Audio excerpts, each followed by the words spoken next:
존경하는 국민 여러분, 국회의장님, 그리고 선배 동료 의원 여러분, 경기 광명을 국회의원 이현주입니다. 한국 경제가 위기로 치닫고 있습니다. 폭증하는 가계부채, 산업구조조정과 경기 위축으로 서민과 자영업자의 고통 심각한 상황입니다.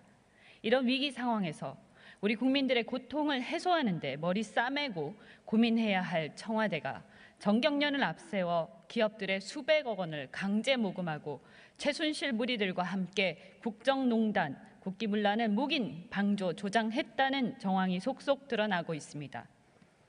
정경련 이승철 부회장은 기업들에 대한 수백억 강제 모금은 안종범 전 청와대 수석의 지시로 했다고 진술했고, 박근혜 최순실 게이트로 검찰 조사를 받고 있는 안종범 전 청와대 수석은 대통령의 지시를 받아 모금 대상 기업과 접촉했다는 입장을 밝힌 것으로 알려지고 있습니다. 정말 경악을 금치 못합니다. 이제 정경련을 통한 정경유착의 몸통이 사실은 대통령이었다는 정황이 밝혀지고 있습니다.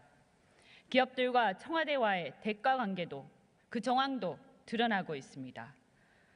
삼성물산 합병에 대한 국민연금공단의 찬성, SK 최태원 회장의 특별 사면, 하나 김승현 회장의 사면, CJ 이재현 회장의 특별 사면, 신세계와 두산의 면세점, 그리고 부영에 대한 세무조사 뒷거래 의혹 등등 석연치 않은 정부의 재벌 비호에는 정경련, 최순실 무리들과 청와대의 추악한 공모관계가 있었던 것입니다.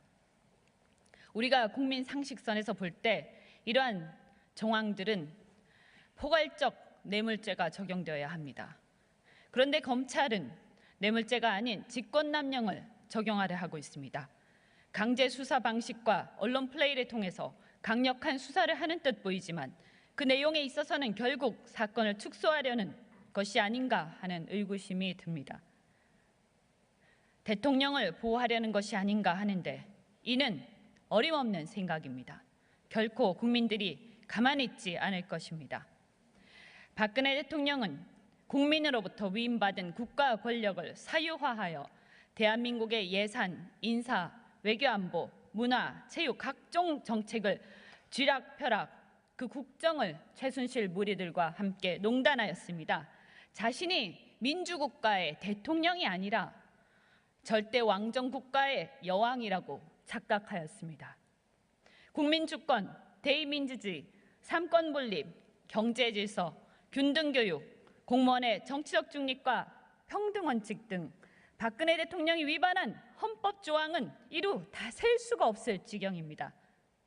결국 헌법을 수호해야 할 대통령이 헌법을 파괴한 장본인이 되었던 것입니다.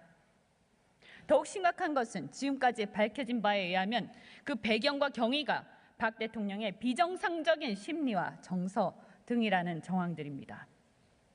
지금까지 저는 현재 대한민국의 국가적 위기 상황에서 헌정 중단 사태는 가급적 피해야 한다고 생각하였습니다.